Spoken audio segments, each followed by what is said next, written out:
Oh, yeah, hi. Hello there. How's this for a rock group? Al Granola and Nature's Way. Bring it up there. Al Granola and the Food Freaks. Hey, listen, a special little thing we got here tonight. I have to do it once a year. And it's cleaning up the desk night. You know, getting rid of all the jazz that's on the desk here. And little details which don't add up to a total epic, but which are, let's say, nagging. They have to be completed. And what it really basically is that for those of you who've ever written to the show in the past, no, I don't answer the letters. There's no way. No. In fact, years ago when I first got in this business, I discovered, I don't know what it is about certain kinds of shows, but I discovered that once you answer a letter of anybody, you got a pen pal. You know, they start writing you for, I've just got your letter. As you probably know, Charles is having trouble with his knee again, and you'd want to know that Emily's out of work, and we're all worried about her. And Al finally decided to take that thing in Toledo. He's on his way now, and he'd appreciate a note from you. Oh, my God.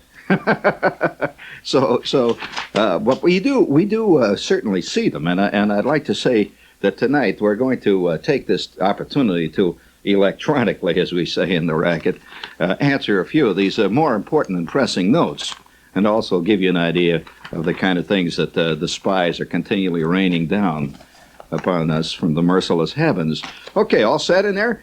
So I think a little cheer is in order to clear up the letters tonight. Thank you. Hold it there, Jim. Very good.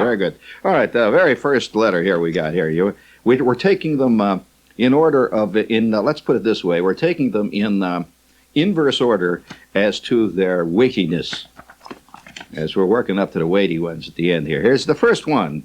It's from colorful Jersey City, New Jersey. This is a city of troubled people. I mean, mayor and jail and all that stuff. So here it is from Jersey City, New Jersey. Here is the question. Dear Shepard, would you please explain the following? 1. Buckminster Fuller's latest. Well, that can be explained by that was designed especially to keep him on the lucrative lecture circuit, kid. Does that answer you? He wants me to also, number 2, explain, briefly, Gestalt psychology. Well, how can I put it? It's funny. I was going to bring that up this semester.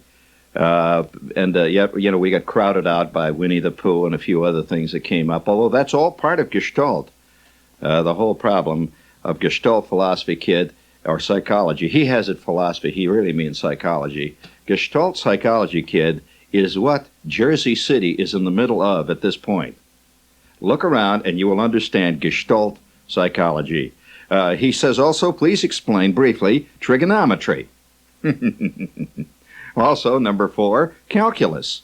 Kids, you're going to be on your own in those two because I don't want to give away the secret. They're teaching you that in school, and I don't want to blow the whole gaff. You know, they can actually work it such a way. You know, after all, there's also the slowdown philosophy in schools. You understand that? If a teacher can stretch a 5-minute lecture over an entire semester, he's set for life. You realize that? And I'm not going to blow the gaff, kid. Wait till the end of the semester, and you'll find out what both of those are about, and they're going to be awful exciting when you hear the punchline. Especially about those differentials. They're funnier than hell. Okay. And number 5, his number 5 question is, would you please explain a winning system of shooting craps? Yes, kid. I can definitely explain a winning system of shooting craps. For one thing, don't ever play craps with anybody who talks out of the side of his mouth. That's the first thing. I one time did this, and it seemed like 6 weeks later I was indigent. Actually, it was about 12 minutes later. So don't ever talk to somebody, play craps with somebody who talks out of the side of his mouth. There's another thing to be careful of. In fact, I would give one more word of advice. The only winning system of craps is whenever those little galloping dominoes are brought out, you head down for the A&P to pick up a 6-pack of Dr. Pepper. And forget the whole damn thing, right? That's the only way you can win a crap. Let's hear it. Thank you. It's all right. Oh, here we go. Another question that I would like to answer right here and now. I think it's very important for our time. It looks like it's written on what looks like leftover from a bag of potatoes from possibly the Grand Union. It says, "Hey, Shepherd, I am 11 years old, and I listen to your program a lot. And I would like to know if you ever had a big fight with your mom or dad or both. I would appreciate it if you would talk about this on one of your programs." Well, kid, let's put it this way. All of growing up, I've always understood this to be the truth, all of growing up is one continual fight with your mom or your dad in alternates and occasionally together. Do you agree? This is what growing up's about, kid. So to talk about this is redundant. Like, Shepard, tell us about the time you discovered the law of gravity. Well, you discovered that very early. All right, kid. No. And well, actually, yes, I would like to answer that specifically, but that would take an entire show. I have had big fights with my mom and my dad, or both. In fact, the most recent one came 2 weeks ago when I got a call from my mother out in the Midwest. We started a fight the minute the phone rang. And so nothing ever stops, kid. It just continues right on. Do you agree with that? So let's hear a cheer for fighting, right? Fighting is good for you. Keep the old blood moving, right? That red blood coursing through the veins. Thank you, thank you, thank you, thank you, thank you. It's very nice. I appreciate being appreciated. Okay. This is serious, very, very serious essay here tonight. Here's another question. He says, "Dear Shepherd, is there any truth to the rumor that it is Mayor Beam who reads the Gramercy Park commercials?" Well, you know Gramercy Park. Come to Gramercy Park. You know those things. Fellas, is he paying a bundle for suits? Well, there is some, I've heard some rumors to the effect that Mayor Beam is moonlighting, reading Gramercy Park commercials. I don't know. All I can say is that I don't know. Right now, we're checking the rumors out. We have given it to the WOR intelligence service here, and we'll have the answer here in a few weeks. I do not know whether this is true or not. One other question here. Let's see. Dear Shepherd, do you confuse Ralph Nader with Tom Snyder? No, not really. Not really. Although he says, however, there is some talk here. This is one long letter I'm answering here. It says, "Who is Adele Paperback? She sounds like a diet expert. She has appeared several times in commercials on your show. Who is Adele Paperback?" Yes, don't you know Adele's famous marshmallow prune and martini diet? Fantastic. It was big for over 12 minutes until 17 people developed the DTs in Washington Township, New Jersey, and that ended it. But she'll be back. She'll be back with her famous bounce back ability. She's got it. You know, you want to hear some more of these letters here. This is a clean up the desk night. Would you like to hear some more, Jim? Got to get these out of the way. Let's see. Here's one here. It says, "You are a delight, a rara avis in the modern jungle." What the hell's a rara avis in the modern jungle? A philosopher, a true humorist, not a wisecracker. Well, I'm glad to hear that. You know, if I was a great wisecracker, just think the dough I'd make in Las Vegas. That's a big paying thing. Some litany, it says. Well, we got to get on here. Here's a Shepherd. Would you like to...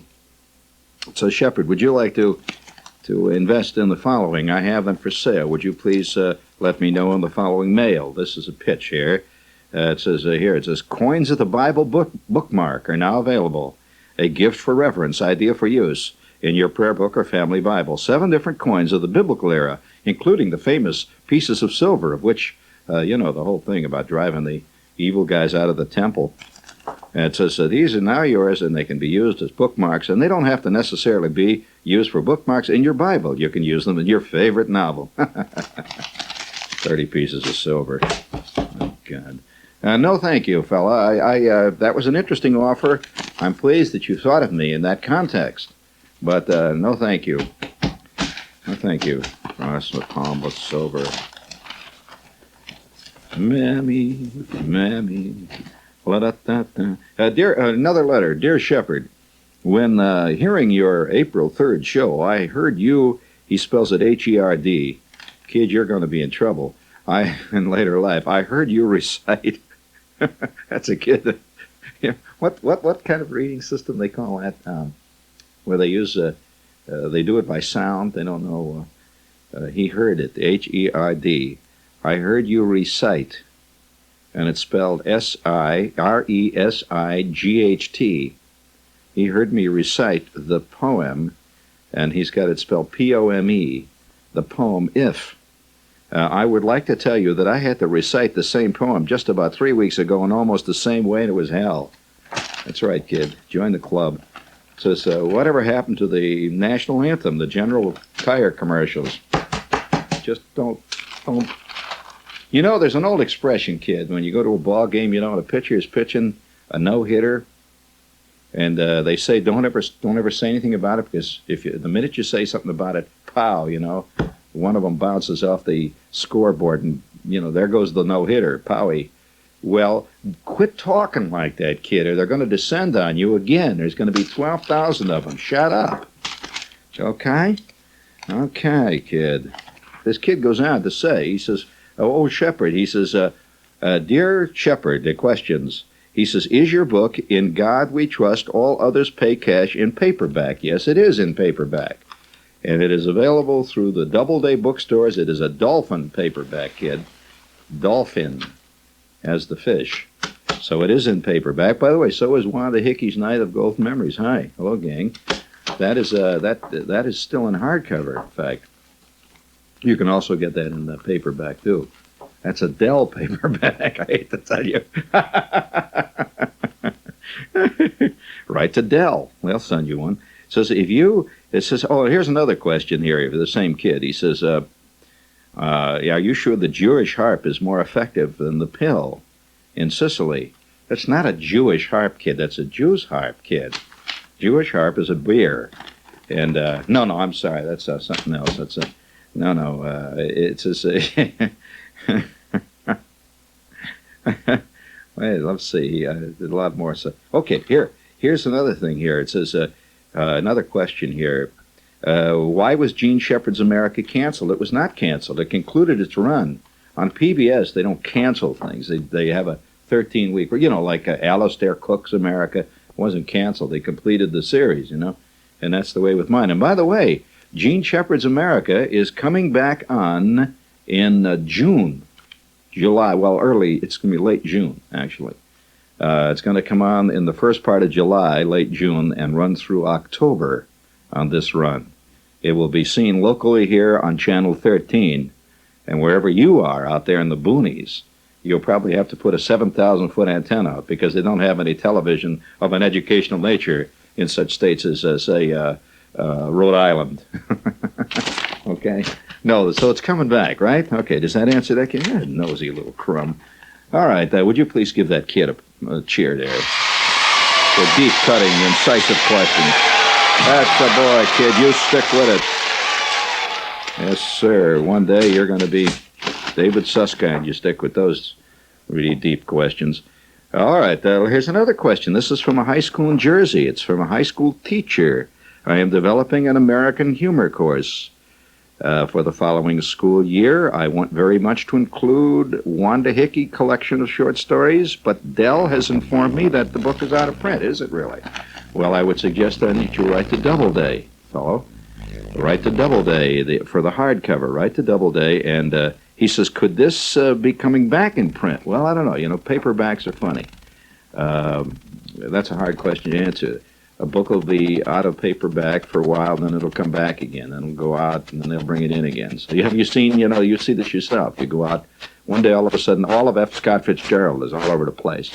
And it disappears, and another year, it's gone for a year. You come back again, and they're all over there again. So I don't know. I would suggest you write to Doubleday on Park Avenue, teacher, and see what he says about that, Mr. Doubleday. You know, he's the guy that invented baseball. A little further on down here, he says, I regard you as one of America's great humorists. He says, I wish to make your work an integral part of my course next year. There's a hip to a school teacher. We approve of that. Yes, sir. There you go. All right, what else do we have? Oh, yes, here's a great letter. You want to hear this one? Recently, your show dealt with the agonies of poem memorization that you underwent as a kid. Boy, have I got the first lines of dozens of poems foisted on me, which I will carry to my grave. Yeah, the first lines, you always remember them. Listen to some of these great first lines. Oh, young Lochinvar has come out of the west. Throughout the wide border, his steed was the best. Did you ever hear that poem? You didn't? What the hell kind of school did you go to, Jim? Oh, yeah, they taught you to solder at your school. Here's another one. What is so rare as a day in June? Then, if ever, come perfect days. You remember that one, don't you? What is so rare? Of course you do. There isn't a kid in the world that hasn't broken out in a rash hearing that one. Another one here, it says, along the beach we flit, one little sandpiper and I. I kind of like that. It's out of another world. Hopping over the beer cans and running through the crud. You know, this is a modern beach. Here's another one. Hats off. Along the street there comes a blare of bugles and a ruffle of drums. I don't know that one. But I do know this one. I tear her tattered ensign down. Long may it wave on high. Oh, sure, that's Oliver Wendell Holmes. Old Ironsides. You mean you don't know about a poem called Old Ironsides? You are, you know, you remind me of I tell you, half of our population is completely illiterate. I'm serious. They know totally. As a matter of fact, there was a great case recently in a town which is very close to this city here. For argument's sake, let's call it the city of brotherly love. You don't know of such a town like that, do you? That couldn't possibly be Newark, not that town. But let's say it's a city of brotherly love. I read this great piece recently of this guy who had he was named, he had a name after one of the Watergate characters. His name was, you know, it's like if your name was John Ehrlichman. You know, you'd get a certain amount of excitement in town whenever you show up. You know, you hand him your credit card. And his name was John Dean, see? So everybody started to needle him. You know, every time he would show up someplace, someone would say, oh, I'm surprised to see you here. Out of jail so soon, huh? Or, then later on, he got this line. Oh, John Dean, I'm surprised that you're, how come you're not playing Yale today for $7,000? Why are you bothering to mess around here? So he got so damn sick and tired of this, he went in and changed his name. Legally, he changed his name. He is apt to probably, I would say, regret this eventually. I mean, if your name was John Wilkes Booth, and in the heat of excitement you changed your name, just realize how much valuable it would be later on when tempers cool. You could wind up going on the Johnny Carson show, you know, you're John Wilkes Booth and all. But nevertheless, he changed his name. And what do you think he changed it to? He changed it to a name that he saw. He read a book on Watergate, see? Yeah, this guy's reading. When you got a name like that, you tend to read everything about Watergate. It's like if your name was Ahab. I suspect you'd read a hell of a lot about whales. You just would. So, or Lindbergh. If your name was Charles Lindbergh, I think you'd read a lot about airplanes, just because, you know, the name and all. But he nevertheless, he was reading this Watergate book. And halfway through the Watergate book, this is a lesson to all of you future writers out there. This guy in the book said, he says that he was referring to somebody's mentality, or his mentality somehow. And he says, he had a Natty Bumppo mentality. Well, the guy who read this Mr. Dean read this thing, see, and he thought that was a great name. So he goes down to the court and changes his name to Natty Bumppo. He has no idea what Natty Bumppo mentality. So, friends, never. I remember George Ade's great dicta, his great line. It is impossible to underestimate the intelligence of the average man. And I'm not putting anybody down. I don't make the news. I'm just telling you what George Ade said. But it continually pops up that way. So if you were to write, he had a Hamlet character. Some guy, the average well-read American reading this would assume that you're talking about some kind of a ham omelet. And he couldn't quite understand what you meant by that. It's interesting, you know. He'd say, yeah, you know, Hamlet. You know, it's a little ham omelet. So be careful. Future writers, be careful of the kind of references you put in your work. It will be lost on 75% of the people, right, for starters. The other 15% will misunderstand. They'll think Natty Bumppo once played for the Cardinals. The 5% that get it won't be interested in what you're writing anyway. They're all reading Mailer. So it's a problem. Natty Bumppo. So he named himself Natty Bumppo. Now which, you know, kind of interesting. Natty Bumppo. Don't you know who he was? You don't know, huh? Oh, you remember those little bumper cards at the Coney Island? But that's another story. Natty Bumpo. But here's another one. He says, Shepherd, all these great rhymes. He says, hats off along the street. Here's another one. He says, floats over. I wandered lonely as a cloud that floats on high o'er dale and hill. You remember that one? I wandered lonely as a cloud, a field of waving daffodils. Yeah, of course. Who wrote that? And he says, that's the kind of stuff my head is filled with, the first lines of endless poems, which I never got any further than that. He said, I had to memorize them all the way down the line. I wonder if any kid has been forced yet to memorize Howl by Allen Ginsberg. I saw the best man of my generation go down. Oh, rotten America. Oh, you evil. See this little 8-year-old kid up there hating Ginsberg because of that. As a matter of fact, I'm already starting to get the first hate letters from kids that have had to write themes on my books. That shows you already made it. Kid writes me a letter and says, what the hell did you write all that stuff for, Shepherd? I just flunked the test. He says, who the hell was Ludlow Kissel? What was Ludlow Kissel's symbolic meaning? Well, kid, it's hard to say now. He has another one here, another great last name. Let's see. It's a lot of other stuff. A lot of other stuff. Ah, yes, a lot of other stuff. Okay. Oh, yes. Up the airy mountain, down the rushy glen, we daren't go a-hunting for fear of little men. Did you ever hear that one? Yeah, that has, Ireland, all those little men and those elves and stuff. That's the stuff of which poems are made. Did you... I had a great experience the other day. A really fascinating experience to go... this is a footnote. I had a professional job here recently. And to read for a film Kipling's If. If when let's see, how's the opening line of that? When let's see, if you keep your head when all about you others are losing theirs. Yes, and blaming you. Just sounds like your office, doesn't it? All right, this was Kipling. But I got a kick out of it. Now, do you want to hear some more letters here? These letters come in all the time. Here's one. Dear Shepherd, I have an old radio down in the basement, and I hear you're buying old radios for unbelievably high prices. No, I am not. I am not buying old radios. Stop sending me letters. I am not buying old radios at unbelievably old prices, great prices. I'm not. Boy, in that way lies madness. You could load your life up with unbelievably bad junk. I know a guy who, in a fit of enthusiasm, bought himself a 1950 Henry J. A Henry J, it's a car. You don't know about that. It's a car. He bought a 1950 Henry J. Incidentally, have you ever heard the car Henry J? You haven't heard of it? You have heard of it.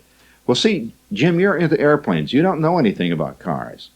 Henry J is a car. Now, here's a question, a bit of trivia. Henry J. who? What did the name Henry J refer to? The name Henry J just didn't come out of a hat. It referred to somebody specifically.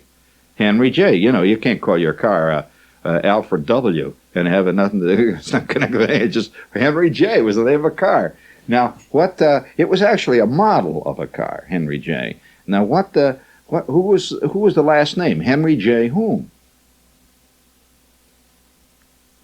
You don't know. Well, it's there again. See, there it is, rampant illiteracy. Now, if I were to ask this question now, we've all heard of the infamous or infamous Edsel, correct?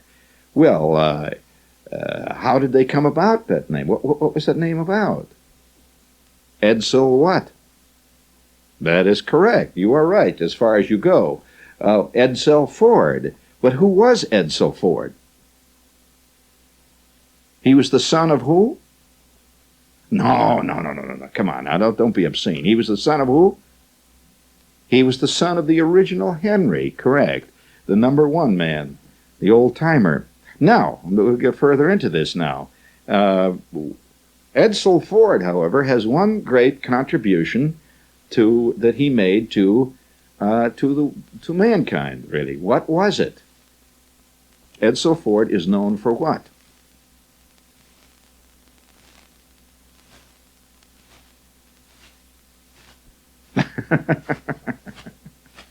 All right, we'll let you think about that out there, class. Now, see, I like the class to do a little research. I like to, have a dig and scratch, do a little grunting out there.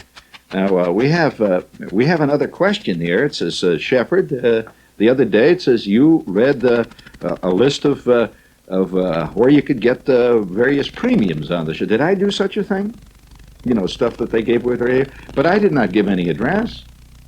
Nor was I even attempting to sell these things, did I? Not at all. I was merely saying that in a time of madness such as we're living in, even a plastic trinket that you got in 1956 from the Wheaties box is now suddenly worth hundreds and hundreds of dollars, but your paycheck is worth nothing, which seems to me kind of a crazy morality, but there it is. So I'm not about to pursue that. Now, you want to find out what Henry Ford's son Edsel was responsible for. In fact, what he was responsible for is still around. It's still seen on America's streets. Okay, there's a clue, see?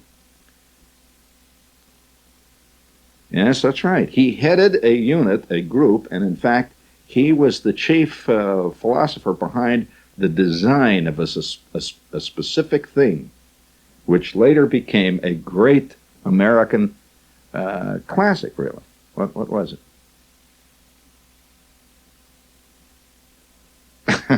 And you don't know who Henry J. was?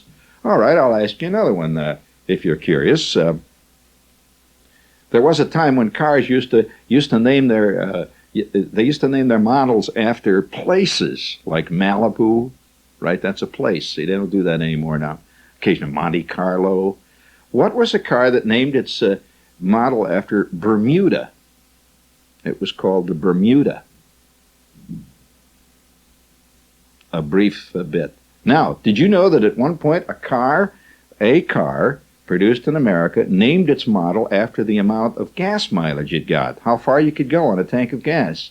The model was named the 600 because you could go 600 miles on a tank of gas. Try that with any of the current cars.